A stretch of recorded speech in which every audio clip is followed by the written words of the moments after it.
Welcome to the Like a Doss podcast, where Ronnie Doss shares insights regarding life, leadership, and personal development. For more of our resources, visit ronniedoss.com. Now, let's join the podcast.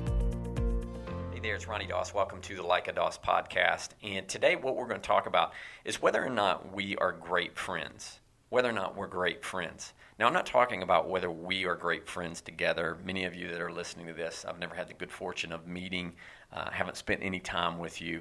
But that's okay. We can consider ourselves digital friends, digital family. But what I wanted to do is talk to you about this idea of whether or not we're great friends. Because I've noticed that in my life, it's easy for the relationships that I would say, which is a big word, that I would say I care about most, to suffer because of how busy I am out there meeting other people and talking and doing what it is that I do. As many of you know, I get to work and coach lots of different people, lots of different teams. Never expected this was what I would be doing. I thought I would be a speaker sharing content from the platforms, but I didn't know with technology the way that it would be and that I'd get to work with so many different people on a weekly basis, helping them to move their lives, their relationships, their families, their practice, their business forward. I didn't know that, but this is what it is, and I love it. But what I've noticed is it's really easy for me to get so caught up speaking into people's lives that I'm not speaking to the people as much that are really close in relationship to me, whether it be family or my closest friends, that I'm not speaking to them as much as I know I need to be. And so it's like they suffer. So the people I care most about can suffer because I'm out there talking to the most amount of people. And so there's lots of people that I'm reaching, but yet on some level, the interpersonal, the close relationships that I have suffer. And so I guess this question of, am I a great friend? I'm asking of myself, because this past week I had a very dear friend of mine pass away. And when I say a very dear friend of mine, this is somebody that I talk to every week. We spent a lot of time on the phone. We spent a lot of time together. My wife Jennifer and I would go and spend the weekends with him and his wife and his daughter, and we would stay with him for a few days at a time, and we have a great time. He was a young guy. He had turned 40 in the last few months, and we'd vacationed together, and we'd planned on doing a trip together this year to Disney, actually in just a few weeks. And so this relationship is one where I never thought it would be cut short. But I guess we always say that, right? Like you don't ever expect when somebody dies that it's going to happen. Like the timing is never right. Maybe if somebody's really much older in age, they've lived a rich life, and at the end it's time for them to transition on, their families around them, and they know it's time. But when it's sudden and it's so abrupt and it's unexpected like this one, I think it causes people, when this happens, or I know it's causing me, to look at myself as a friend and say, what could I have done better? Like, what did I struggle with? What did I miss? What did I pretend to know that I didn't? And what did I pretend to not know that I did? And was I really taking the time to be a great friend, or was I just a good friend who was just blowing through the day and using the relationship to get what I needed to get out of it and further my agenda? Whether that be my career, my job, business, what I do, like is there an agenda behind it? And I get that relationships need to be reciprocal. I get it, that we need to be in relationship with people that help us to be better, help us to grow towards where we want to go, because everybody's different. But I think sometimes we can be so single-minded, so narrow-minded, and so focused on what we're going to get out of the relationship, that we fail to ask ourselves some of these questions like, what could I have done to be better? And what can I do today to make sure that I'm a great friend, not just a good one? Like, what can I do to make sure that I don't just check in, that I actually spend a minute with the person that may or may not be letting me know that they're struggling in some area? Because I think we're really good at like putting on these masks and pretending like nothing is bothering us. Like, I think we're really good at that. I know I'm very prideful in that. I help so many people that I'm the one that people call and they're like, hey, what could I do here? What should I say? How should I approach this? That I answer so many questions for people, or at least help them find their answers, that sometimes I don't ask for support myself. And this past week was one of these deals where there were a few people that I reached out to and called, and I said, hey, this is what's happening. This is how I'm feeling. Just wanted you to know. And, I'd appreciate any thoughts, any consideration that you might have. And, spent a few minutes with them on the phone. And I'm not the kind of person that usually does that because, again, I'm the one that's usually trying to encourage and motivate people. But I think we wind up putting on these masks to be someone that is performing, that nobody has to worry about, that we're not going to inconvenience anybody. And I think that's because on some level we're selfish and we don't ever want to be inconvenienced. It's like when you're so focused on getting things done, anybody that gets in the way or puts anything on your plate or crosses your path and puts anything on the path that might slow you or hinder you or deter you from that next thing can be what is an inconvenience. And we don't want to be inconvenienced. Or at least I think we pretend like we don't want to be. And we're like, yeah, I'll help. But I think in our heart, we really don't want to help. Or I can speak for myself. I know that I've been there before. It's like, yeah, I'll do this. But yet you're like, no, I don't really want to do that. And I'm not saying that you have to be perfect at being like, yes, I'll serve anyone at any time. I'll do anything. Because you do have to take care of yourself in a way that you put up boundaries and that you make sure that you're doing the self-love thing. But I think for today's conversation, it's worth looking at and asking ourselves, am I a great friend? Or am I just somebody who blows through all my relationships pretty quick and I check in and then that's it? There's not a lot of depth to it. The loyalty is there, but yet there's no real substance behind it in a day-to-day routine. Now, there are friends that you will have, I would say, this is my come from. There are friends that I have that I can check in with them every week or so, or every couple of weeks, and I know that they're there for me. But I also know that it's really easy to think that you can do that with every relationship. Well, I'll just check in later. And the next thing you know, there's not much depth to the relationships. And I think great relationships and being a great friend takes work. Like being a good friend is kind of easy, especially with technology. It's you send a text, hey, what's up, man? Hope you're doing good. Right? That's pretty easy. Like that takes like half a second.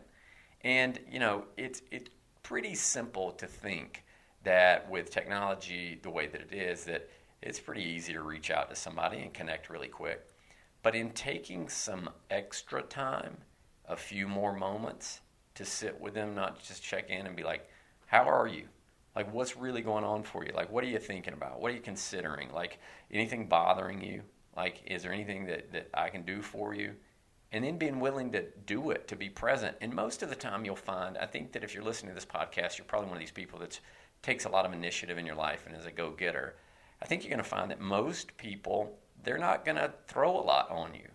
But, this past week in losing a great friend of mine who I cared very deeply for, the few people that I called and reached out to, like, I needed them in that moment. Like, and that's not normally me. And one of them, I'm like, hey, man, sorry I dumped that on you.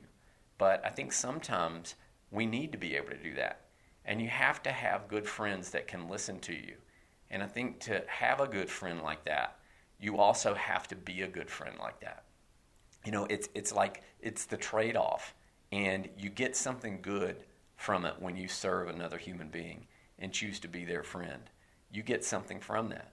It's like as you allow like kindness and compassion and love to flow through you, you get the residue of that and it heals you as you help someone else heal, as you walk through it with someone else. Yes, it may be inconvenient because the timing is never right on situations like this when somebody dies or passes. The timing is never really right. It's just not. Like I never would have expected the timing of this to have happened the way that it happened. And yet here I am, and I'm sitting here pondering, was I a great friend or was I just a good one? Like, did I pretend like I didn't know something that I could have known? Or, did I pretend that maybe it was no big deal, nothing was really there that was there? Like, do you pretend not to know or you pretend to know what you don't know and you assume?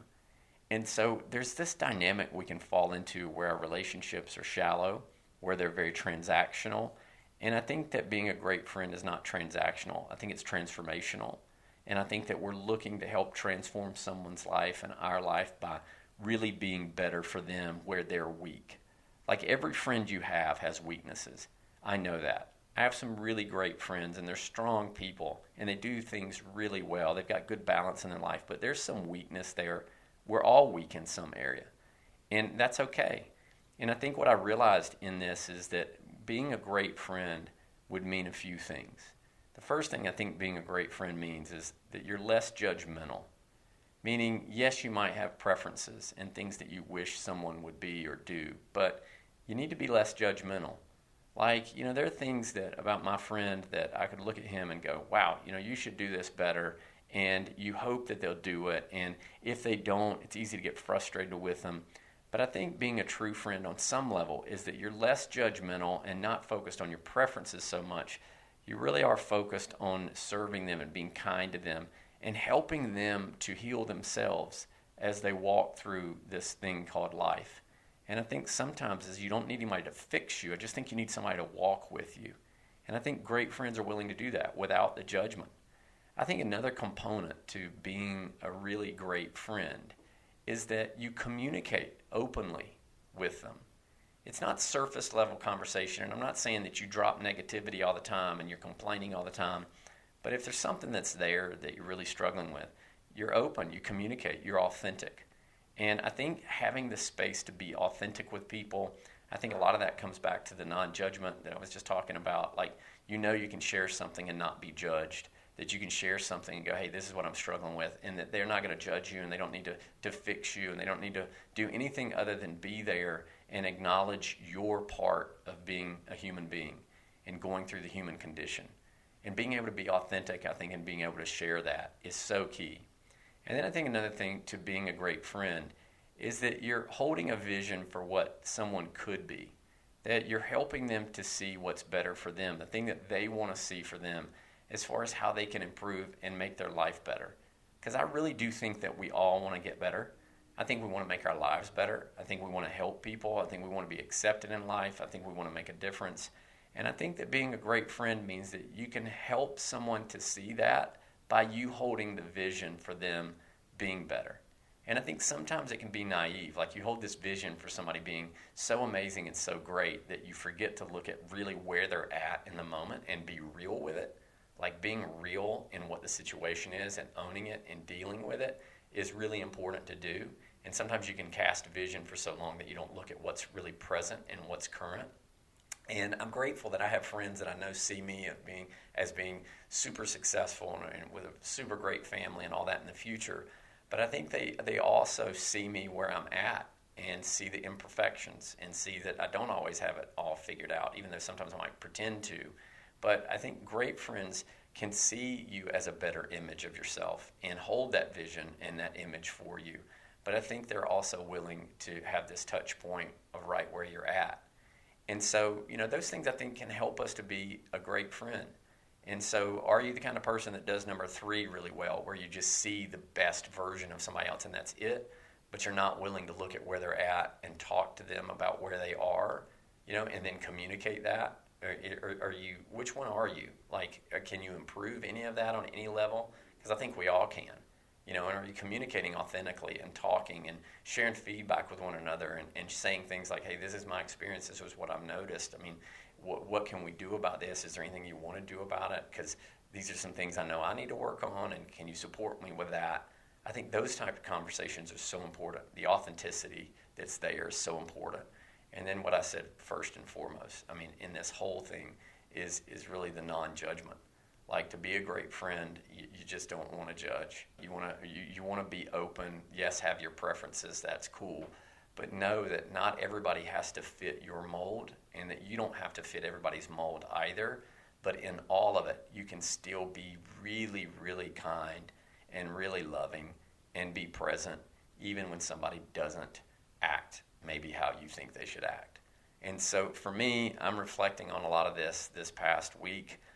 For those of you that are my friends that I talk to, thank you for listening, and thank you for being a part of my life. Thank you, guys that are listening to this podcast, that you share it with people that you care about.